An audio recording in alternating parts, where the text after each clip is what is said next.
Swayam Prabha. Digital India. Educated India.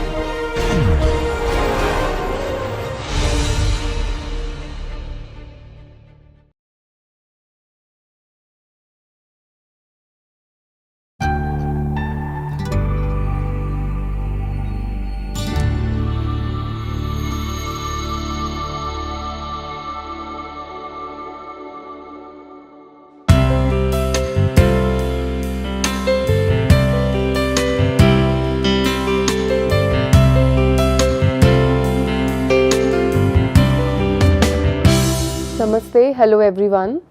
Welcome to my course Role of Craft and Technology in Interior Architecture. Today module 5, and we'll be summarizing all that we have discussed so far, and we'll have a little discussion on that just to gear up for what is coming next. So the contents for today's module: summary and discourse on whatever we have discussed so far and the references.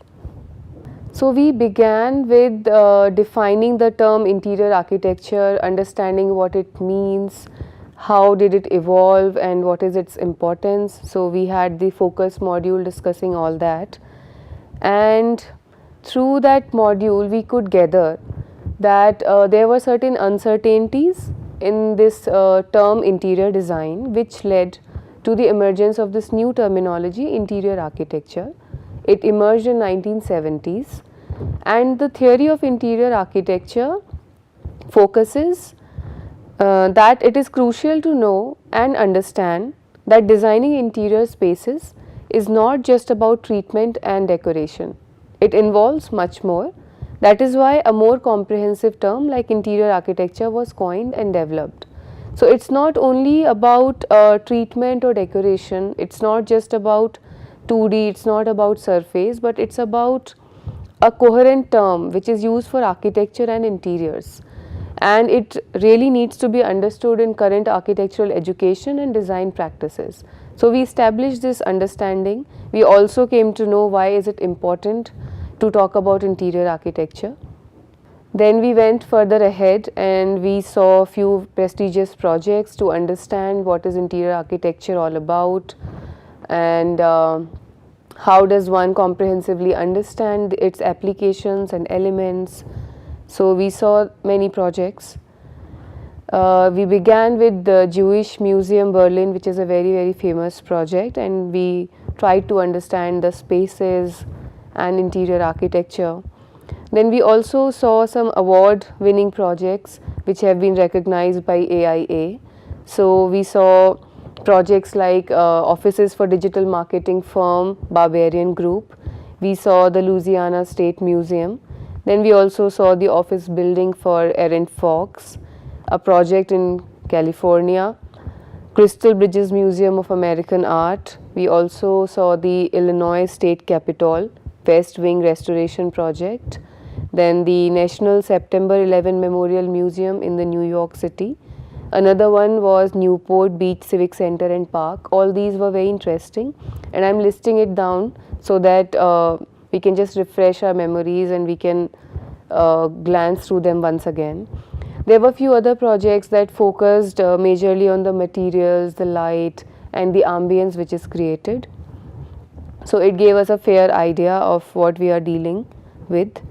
We went ahead and we also had a little discussion and an overview on the concepts of place and space, and we discussed how they are different from each other and how they are used interchangeably. So it was very important to establish that understanding. We also saw the different types of interior spaces which could be designed, where designers are involved. So we saw varied classification like retail spaces, restorative spaces, living spaces, workspaces and so on. Then we also touched upon a little bit, like very briefly, on the elements and composition of interior space. We will be dealing with them in detail through the projects and the explorations and the applications that we are going to see throughout this entire course. And very important thing, we also saw a list of reputed institutes and schools which offer courses based on interior architecture, and how one could pursue this course and have avenues for personal growth and professional growth. So that was important to see what kind of qualifications are offered and what does one practice in field when they graduate. Moving on, we tried to understand the term craft, what is its definition, how did it evolve, and then there were varied perspectives on art and craft. There is this confusion and dilemma where to use the word art, where to use the word craft, are they same, are they different, what are the nuances of both. So we discussed those subtle issues also. We discussed the different perspectives that gave us again a fair idea, though we will continue to try to understand throughout the entire course, and probably towards the end each one of us will have a better understanding of all these terminologies. Through that module, we could also gather that craft has always enjoyed an extraordinary locus in the field of visual arts and design, and how everything that surrounds us in a way has crafts. Its associations, connotation, nuances, whether it's about elite or the popular or the tradition or the contemporary, whether we talk about tools, materials, we talk about creation, we talk about economy, we talk about local or global, we talk about interior architecture, indigenous, different kinds of movements or socially driven initiatives. Craft has been a center. So that module and the discussion that we had reinforced the need and importance of such kind of a course where we focus on craft, and then we also discuss its interrelationship with interior architecture. That has another meaning and another important layers to it. We went ahead and we saw the classifications of craft, what are different kinds of crafts, how do we classify them, what are their examples. We saw that briefly, and today also I am going to enlist them just to refresh our memories, but we will be dealing with them in detail slowly as we move on through each module, each lecture that we come across. So this is a list which is not very exhaustive, like I discussed in the earlier module. We can keep adding, and towards the end of this course each one of us can generate a classification or a list for ourselves. So these are like the predominant crafts, and of course there are more. So ceramics and glass crafts, fiber and textile crafts, and like we discussed earlier, we are seeing the role of material and how the craft is getting defined through material. Flower crafts, leather craft, needlework, paper crafts, wood and furniture, folk crafts, decorative crafts, utilitarian crafts, hobby crafts, votive crafts, ritualistic crafts.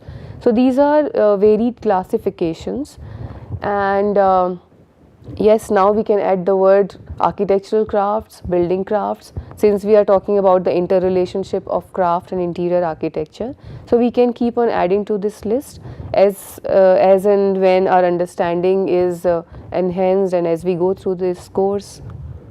After that, we traversed a little bit through the history of Indian crafts, and we tried to understand how throughout the history of India there are exemplary illustrations of several craft forms, and we see different centers of crafts that were predominant in India.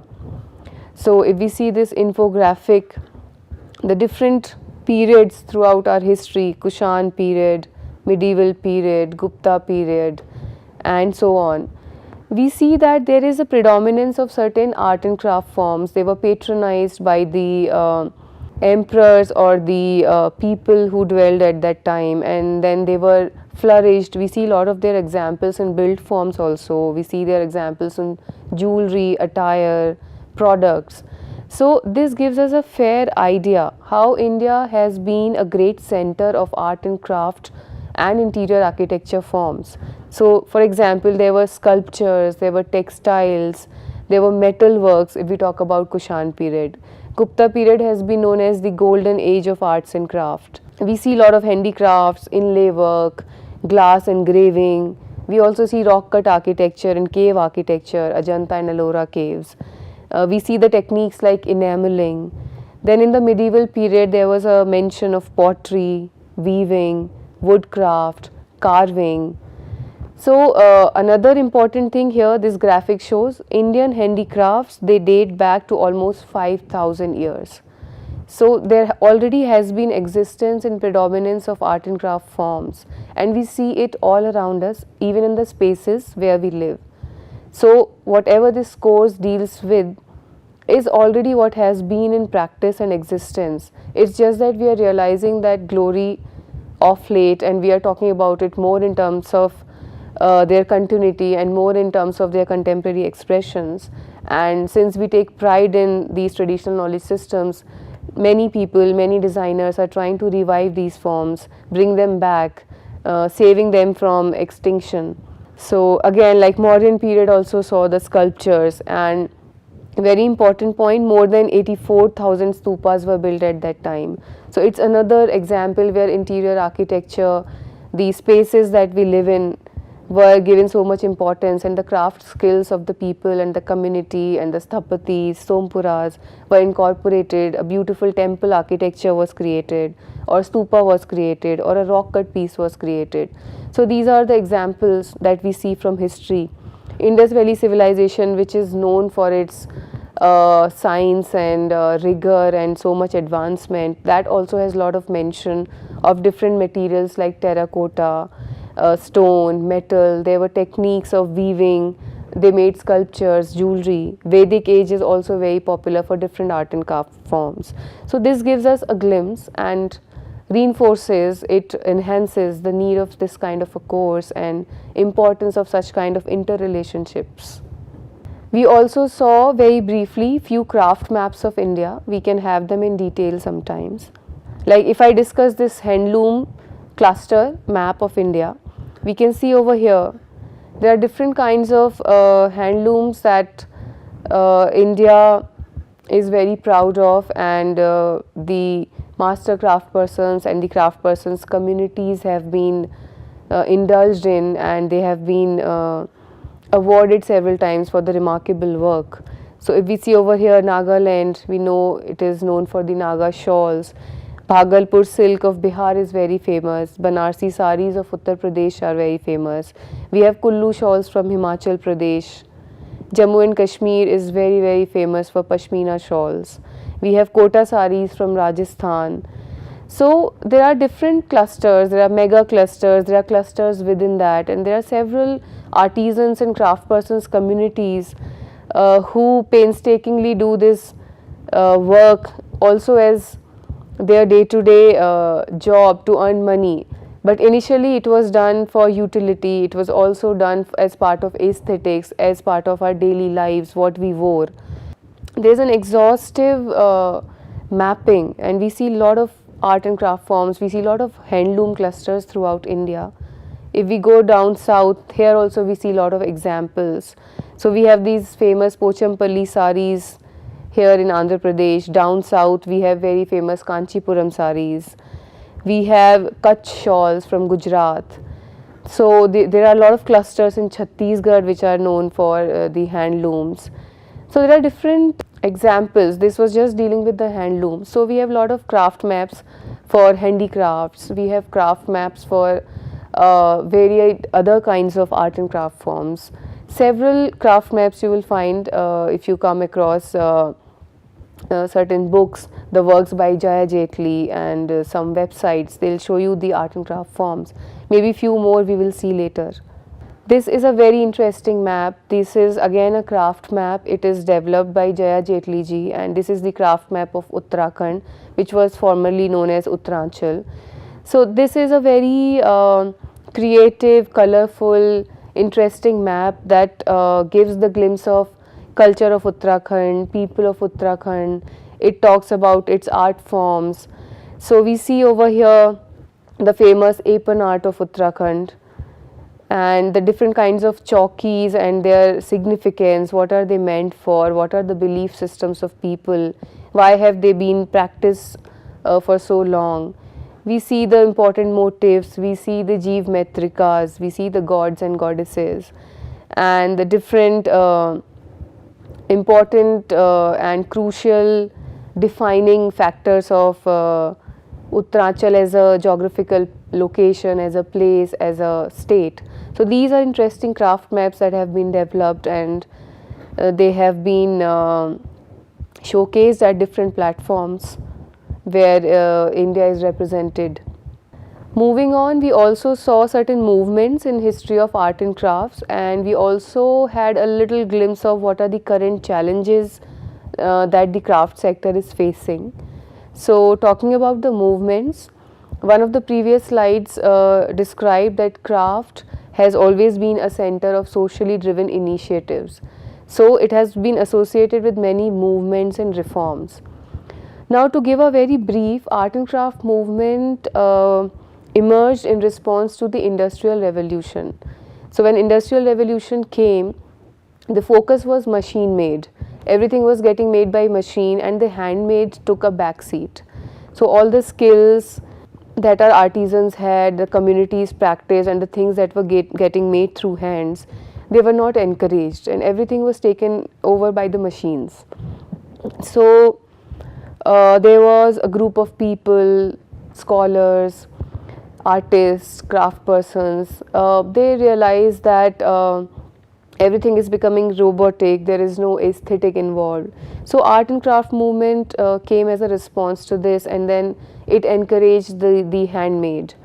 So that was the importance of art and craft movement, and there were several other movements that followed, which right now we will not get into the details, but just to establish the importance, how art and craft have been centers of these reforms and movements. So we had the D-style movement, we had Art Nouveau, Impressionism, Expressionism, Constructivism, Cubism, Dadaism, Modern art. So all these movements, they talked about art, craft, design, what kind of reforms are required, how crucial are these kind of movements for the society, and what was required at best at the particular era when they were introduced and when these emerged. So that way craft has again been a locus in such kind of movements and reforms. Now talking about the current challenges and in the context of India, this is the cultural mapping of India, which is done by Indira Gandhi National Center for Arts, and it talks about various centers of art, craft, dance, music, festivals, if we could see this mapping. So what currently the challenges are that we have a humongous population of artisans and craft persons, a huge number that represent these communities, and it's very challenging to understand their needs. And the main issue is that most of the times we just understand these art and craft forms for aesthetics, or just as utilitarian objects, or just as hobbies. We do not try to understand them beyond that they can also contribute to trade and economy. So we will introduce in one of the coming modules a term called creative economy. So art and craft forms, architecture, film, literature, music, dance, they all fall under the larger umbrella of creative industries, and they are pretty much capable of generating economy for a nation. And if we see the countries in Europe and few other places also, we will discuss about them later, these creative industries play a major role in their economy. So why can't this also be a scenario in India, when we know that since so many civilizations and so many years and eons, we have the predominant art and craft form, so many communities who are practicing it. So let's try to understand these art and craft forms and these communities beyond what we have understood them so far, and let's just understand the milieu of economy, the creative industries. So it is challenging to understand the needs of these craft persons. There is also an acute necessity of involvement of people from diverse fields to nurture and flourish these craft forms, because many of them have been languishing, many of them need revival, or many of them need continuity They need to be practiced again, they need to be understood in terms of trade. There is also an urgent need to amalgamate technical expertise and innovative ideas for the survival of the craft forms. And also, like I have been saying, craft needs to be understood beyond the production of only aesthetic objects or ritualistic practices or just utilitarian objects which we use in our day-to-day life. We need to go beyond that. These are the current challenges. A lot of initiatives and efforts are already being made, and let us just hope that we are able to improve this things, and this sector comes up with all glory and contributes to the trade of this nation. After that, we talked about interrelationships amongst interior architecture and craft and technology. Very importantly, we discussed about what are space making elements and what are space making crafts, and then we talked about building crafts, building materials, and how we get to learn about them at structural level and at a surface level. So we discussed all that. In a nutshell, this was the slide which we had in an earlier module, but to sum up again, space making elements and space making crafts, they together contribute to interior architecture, and there is also a major play of materials, skills, tools, techniques, technology. So we can understand in a nutshell how do we create interior architecture through the medium of space making elements and space making crafts.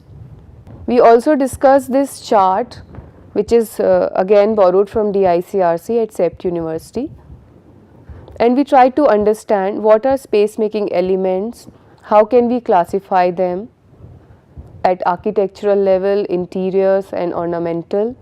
We discussed what are space making crafts and how do we define them through different materials, what is the role of materials and what kind of crafts can happen with different materials, what is the role of skills. So all that we discussed. We also saw some exhaustive inventories which also gave us a better understanding of the terms space making element and space making craft. So we had these examples. So this one was from Agra, and we were discussing the element dome in detail.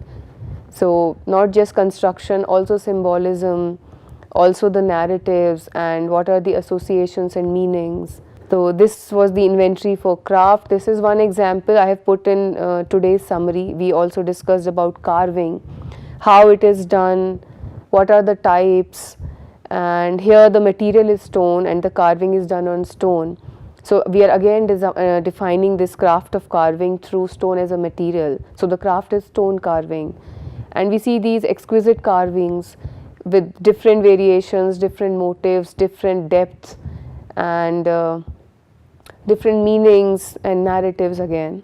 So we had these fascinating discussions, and we could understand a little bit about the course through these inventories and discussions.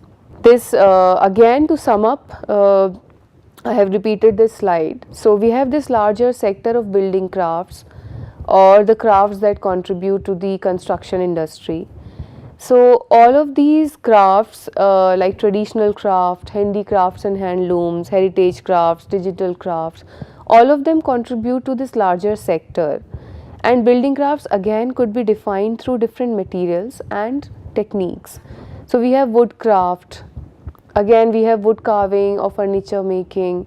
We have the earth craft, so we have earth materials like terracotta. We have stone crafts, and we have like stone carving, stone inlay as techniques. Then we have grass craft, metal craft, textiles, leather. So we discussed about this larger sector of construction industry and how different craft forms could contribute in space making and creating interior architecture, and capable of being called as building crafts. We also discussed that there is a paucity of literature and efforts in this direction, and few individuals and centers and organizations are already working on it. DICRC is one of them, and each one of us after this course could also contribute in research, documentation, mapping, organizing workshops, conducting workshops, in the training component, in resource building, dissemination, exhibition, etc. We also discussed in the previous modules that building crafts could contribute in the making of a space at two levels. It could be structural or it could be at the surface, and this again could be at different levels: building level, furniture level, objects, artifacts, products level, interior architecture elements, surface finishes and surface ornamentation, hardware also, hardware and accessories like door knobs and handles and all those examples. So we had discussed this. So again, giving an overview of what all we have discussed, we could see craft as space making, we could see craft as a surface finish, craft as a structure, craft as ornamentation, craft as objects. So there are multiple roles, and craft is multifaceted, very dynamic, very unique, and especially the architects, interior designers, interior architects, artisans, craft persons, if we understand the importance of these synthesis, these interrelationships, and we try to incorporate this within our pedagogy and practices, I am sure it is going to have a very strong impact on all the works that we do in creating better professionals as well as human beings. So this is just summarizing what all we had been doing so far. We went further ahead and we explored certain applications of interior architecture and craft and technology. So we saw very remarkable examples like Kathkuni architecture of Himachal Pradesh, Koti Banal architecture of Uttarakhand. We saw some timber furniture pieces, Uttarakhand. We saw the wood turning and lacquer craft of Dholka, Ringal craft of Uttarakhand, apron art of Uttarakhand. We saw this exhaustive example of Terminal T2 Mumbai along with a video that explained us the concept, the making, material as well as the art and craft forms which have gone into the space making aspects. So largely we saw different kinds of applications at the built form level which focused both on structure and the surface. We saw certain examples of furniture making, and then we saw certain products or objects. So I would like to end up this discourse and the summary of what all we have covered so far with a very enlightening quote: hands can cook, hands can create, hands can kill. There is no better tool than our own hands. So let us just understand the importance of hands-on, and let us just incorporate it more and more in our teaching methods and practices. And this will give us a better understanding of materials, tools, craft, space making. Next module, it will focus on interior architecture, documenting knowledge and skills. These are few references.